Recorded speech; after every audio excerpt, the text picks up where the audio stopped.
of today. There is something that is happening in Scripture, and it becomes important for us to meditate on what is happening in the Scripture. Every time anybody inside of the Scripture undergoes everything and anything, you get to realize that most of the time they are not sustained by what God has done for them, but they are sustained by what God has said to them. And that which God has said to them becomes their fuel even in opposing times. So in this time, in this day, and in the season, whatever that we are going through, we must press and enforce the rule of the word over the circumstances that are holding us. Yes, we are held by different circumstances. And let me already tell you, the absentia of being born again, it's a spiritual expression, not a conscious decision that was done by oneself to choose not to be born again. Therefore, once the word of God becomes enforced, there is something that breaks loose over that which is holding somebody. Whether the thing is tangible or the thing is intangible, there is a tendency that every time the word of God is forced over a person, over a circumstance, over a territory, there is something that breaks loose. So our prayer is this, that God must enforce his word. And part of enforcing the word, the laws that are governing our own will, those very laws must be altered. And once the laws that are governing our will are altered, we will be able to walk in the valley of the shadow of death. And sometimes the reason why I use the phrase valley of the shadow of death, it is because sometimes journeying with God does not become what we have chosen, but it becomes what God wants to subject us to. Let us just put the word as we have it to scale, and the Lord is going to really bless us. I really want to emphasize this. Even if it means preaching the message repeatedly up until the light of revelation that comes with the message, it hits our mind, it hits our heart, it hits our understanding. And by understanding the message and picking up the nature of the spirit of the message, we are able to be liberated by the message. So please go with me to the book of Isaiah. Go with me to the book of Isaiah, chapter number 24. Verse number 19. The book of Isaiah, chapter number 24. Verse number 19. And the Lord will richly and mightily bless us. If I can have just somebody to read, I will really be rescued. Yes. The earth is violently broken. The earth is violently broken. It is a spiritual reality. It is something that we somehow might try to be in denial of, but it is something that stands, that the earth is violently broken. The earth has fallen apart, and every time a true test, sometimes the true test, the scope of it can be global, sometimes it can be national, sometimes it can be provincial, it can be regional, or it can be local, or it can even be based on a family or based on an individual. But every time the true test is come on the earth, we get to see how broken it is. And sometimes it takes the slightest of tests to just come over the earth for us to see that the structures that you are living in and the structures that are maintaining us, that they are really broken. We are living in a broken world as we have it. We are living in a broken society as we have it. The very streets that we walk on every day, they are broken. The very people that we interact with every day, they are broken. The earth is broken. And according to the translation, it is violently broken, which means the creator of the breaking is the violence that the earth cannot sustain. There is a saying that says, when two bulls strike each other, the ground will suffer. I'm telling you, the spiritual and the natural, there are two forces of bulls. that have struck each other violently, and yet we are in a position, and in the position that we find us in, the earth is broken. Earth is broken. No move is ever helping again. The earth is broken. It seems like hospitals cannot help. They cannot be competent anymore. The earth is broken. It seems as if adults can't talk to children again, and in a euphemistic way, trying to tell them to change the things that they are doing. It is a sign that the earth is broken. It seems like married individuals, whether man or woman, they can't maintain their husbands and their wives, and that to me, it becomes proof that the earth is broken. It seems like the very people that would walk hand in hand in the street and look happy, they would go back to a family that is dilapidated and falling apart and fractured into many fragments, and that to me is a sign that the earth is broken. It seems as if the very people that seems impressive to us, once we begin to interact with them, we get to realize how empty they are, because the earth is broken. It seems as if even church, sometimes going to it can bring about answers, and that to me is a sign that the earth is broken. So it's a reality we can't escape. Trying to escape the reality of how broken the earth is like trying to deny something that is affecting you. Now check this. Denial is not enough. Denial, it is not enough. Denial, it is not enough to fight back the effect of this broken world. Now you realize why Jesus says to his disciples that you are in the world, yet you are not of the world. Why? Because this world is broken and it is falling apart. According to the Gospel of St. Matthew, the Bible says, it says, heaven and earth will pass away and my word will remain. What the implication of that scripture is this: there will come a time where heaven and earth, where they fall apart. Yes, there will come a time where this heaven as we know it and this earth as we know it, they will fall apart. It is something that creation is bringing into manifestation, the falling apart of the world. And no matter how many times we seem to want to restore the world as we have it, yet the reality remains that the earth is broken. Earth is broken. That's why the attempt of a pastor to preach a message to somebody broken and bringing a word of rebuke, it seems like the very broken person that is being rebuked for a particular error that they are found in, it seems as if they become even more broken. It's a reality. The earth is broken. It's a reality that the earth is broken. It is broken. We cannot escape the reality that the earth is broken. We must come in the volume of the book, and the book is saying the earth is violently broken. Let us hear. The earth is split open. The earth is split open. The earth is split open. Seems like there is no way to restore the splitting. Families and friends, they no longer shake hands. They are fighting and nothing is exciting. There is a splitting. People will build high walls just to bring about a splitting. The very person sitting next to you today might be the very person that speaks against you tomorrow. It is just a reflection of how split we are. And si Joanna say, and sometimes you wonder whether the people that are around me, whether are these people for me or are they against me in a hidden way. It's just a reflection of how split we are.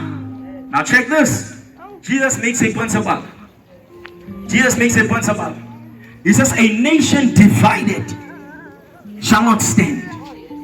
The reason why we can't stand It is because we are too divided. The reason why we can't stand, it is because we are too divided. Blumanda and Vedam alone, if you will just go and take sort of a questionnaire paper and ask everybody what is their conviction about the Lord Jesus, they will give you so many answers. And a nation divided cannot stand. If you will just begin to walk around and ask many people, what church are you from? What church are you from? What? They will give you even new names to churches that don't exist. That's a result of how split we are, and therefore we cannot stand. And if we want to shape society as we want to, if we want to shape society the way we really desire that it should be shaped, it will not just take Sunday church attendance. It will take integration. It will not take uniformity. It is not about wearing the same color. It is not about walking the same walks. It is not about walking in the same streets. It is not about greeting each other every day. It's about more than that. It's about getting to a place where the minds are joined, getting to the place where the hearts are joined, getting to that place where the Bible says, if two touch and agree, whatever that they agree upon, whatever they bind on earth shall be bound in heaven. Whatever that they loose on earth shall be loose in heaven. So the world is broken and does not need uniformity.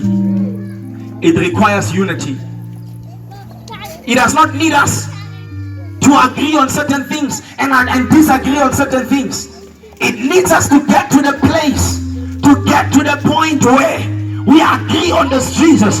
The Bible says, yet as they grew in faith. Now check this. The Bible says, as they grew in faith.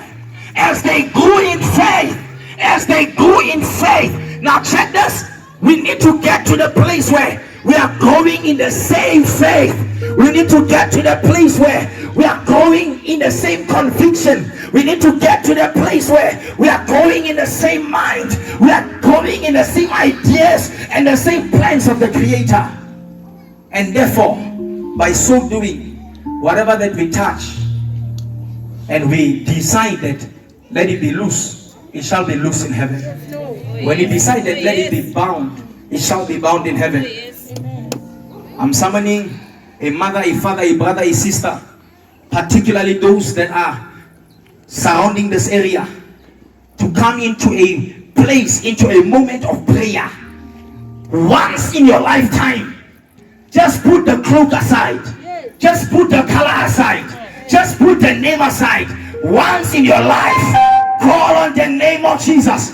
Because the Bible says, only those that call on the name of the Lord shall be saved. Once in your lifetime, forget about the branding. Once in a lifetime, forget about the organization. Once in a lifetime, forget about denomination. Get to the place where it's about the kingdom. Because the Bible says, since the day of John the Baptist, the kingdom of God suffers violence, and the violent, they take it by force. So when we are kingdom citizens, one thing that is common among us is we carry the same faith. One thing that is common among us, we carry the same conviction. One thing that is common among us is when we move, we move. When we enforce the word, we enforce the word. And the force will not go in vain. I'm telling you, even these prayers, they are not going to fail. Even these services that we are hosting, they are not going to fail. There is something that is being done in the spirit.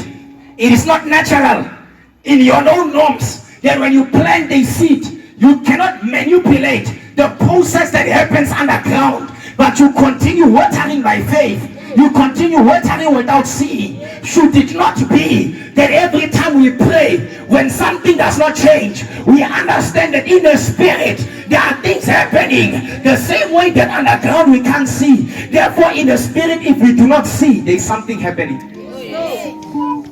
The earth is broken.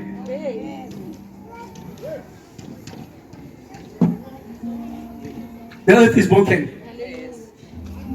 At least there's a child without a father. The earth is broken.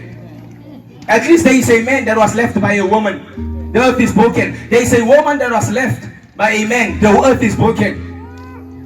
There are children that are not staying with their fathers. The earth is broken. At least there are people bound by ancestral worship. The earth is broken. At least there's a teenager that is bound under the issues of dating, and I don't know whether it's a problem of looking for love or they've not been loved in the house. But the earth is broken. The earth is broken. The earth is broken. And in this broken earth, we must put this earth to test whether there is a possibility for restoration. The book of Psalms chapter number 11. Psalms chapter number 11. Take me deeper. Take me deeper. Take me deeper. Take me deeper. Take me deeper into your presence. Take me deeper and deeper. Take me deeper. Take me deeper. Take me deeper. Take me deeper. Take me deeper into your presence. Psalm chapter number 11 verse number 3.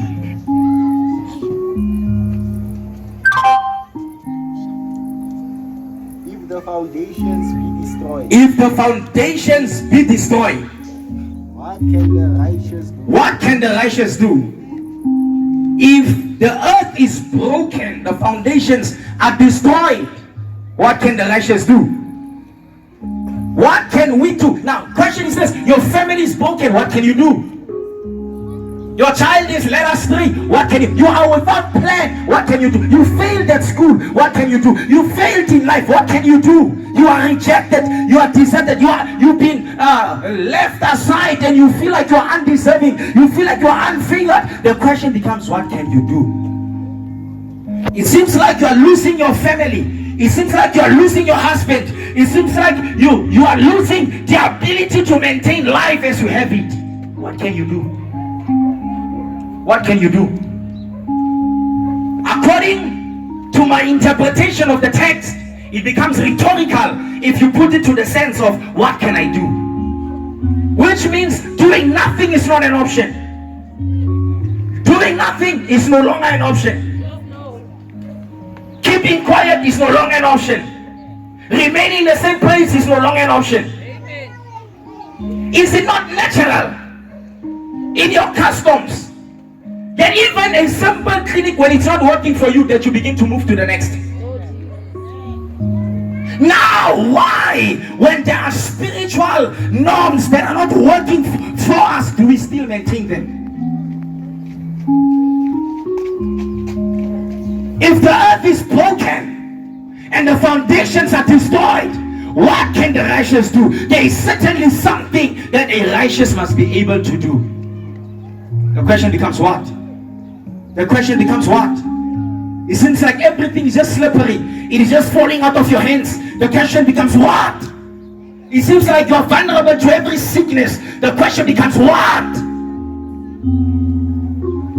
It puts me in a position to make these two statements compulsory. Number one, God provides a deliverer not to deliver.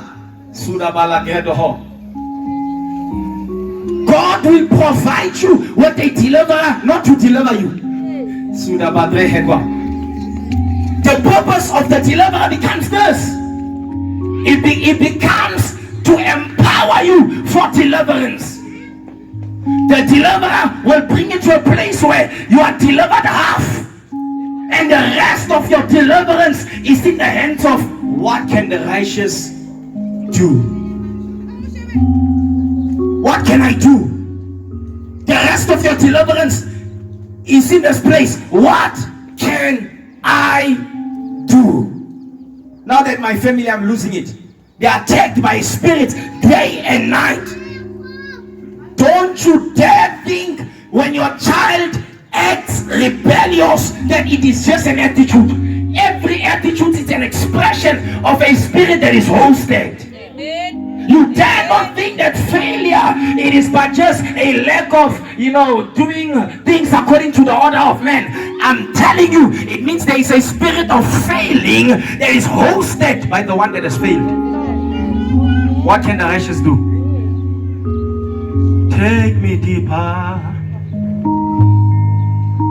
into your presence. Take me deeper and deeper. Deeper. Take me deeper. Take me deeper. Take me deeper. Take me deeper into your presence. Take me deeper and deeper. Take me deeper. Take me deeper. Take me deeper. Take me deeper into your take me deeper and deeper. Take me deeper. Take me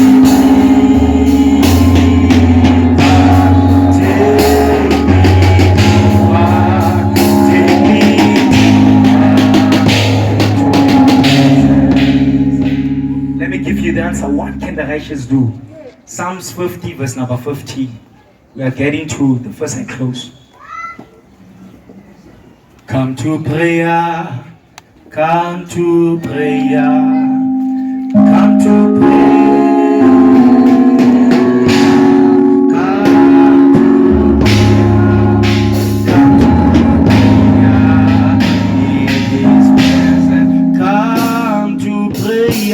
In prayer,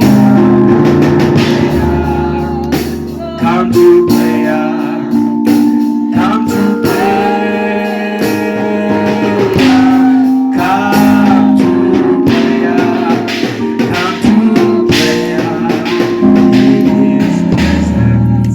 Psalms 50 verse number 15. Read. Call upon me in the day of trouble.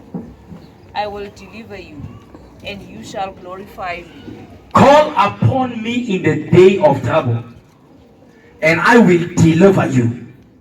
So in the day of your brokenness, come to prayer, come to prayer, come to prayer, come to prayer, come to prayer in His presence. In the day of your trouble, call on the Lord. Oh, yes. Does not say call on the dead, call on those that are sleeping. Call on the Lord. It does not say call your mother, it says call on the Lord. It does not say pick up your phone and call the pastor, it says call on the Lord. It does not say call your prayer partner, it says call on the Lord. It does not say call on the person next to you, it says call on the Lord. It does not say call on the things that you've been calling way before you called on the Lord, but it says call on the Lord. Come to prayer, come to prayer. It's a chanting of the Spirit. Come to prayer, come on. Come to prayer, in His presence. Come to prayer in prayer. Come to prayer, come to prayer.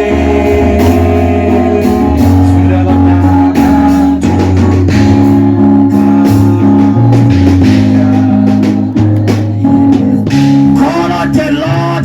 You don't call on the doctor, you call on the Lord. You don't call on the lawyer, you call on the Lord. You don't call on the IT, you call on the Lord.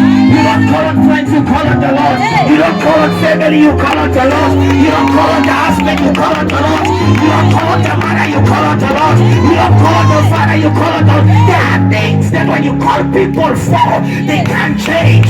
But when you call the Lord for, prayer, come to come to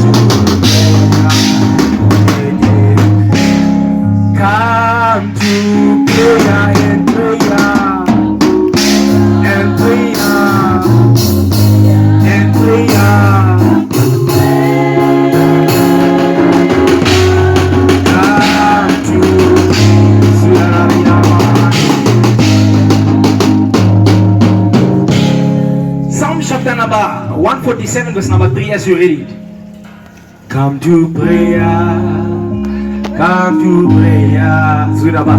Come to prayer. He's bringing you to prayer. Listen, your problem introduces another dimension to prayer.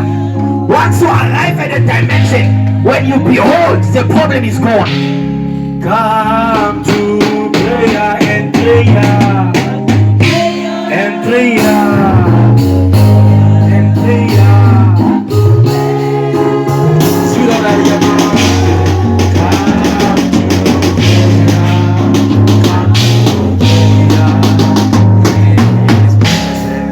Forty-seven 3, 147:3. Prayer. There are people that must not lose the scriptures. Prayer. He heals the brokenhearted. Prayer. And he binds up their wounds. Amen. Come to prayer and prayer. Come to prayer. He heals the brokenhearted. Come to the call of the Lord in the day of your trouble. If you are brokenhearted, He will heal you. If you are broken, He will heal you. He heals broken wounds. Amen. To prayer. Come to prayer. Come to prayer. Come to prayer.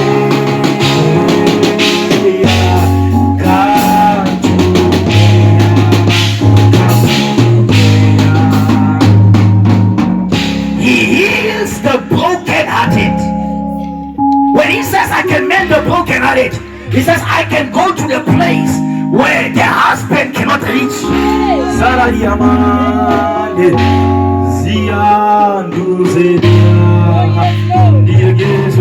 Sometimes you just wear the blanket of sorrow, and when you come to prayer, he's able to get you out of the sorrow.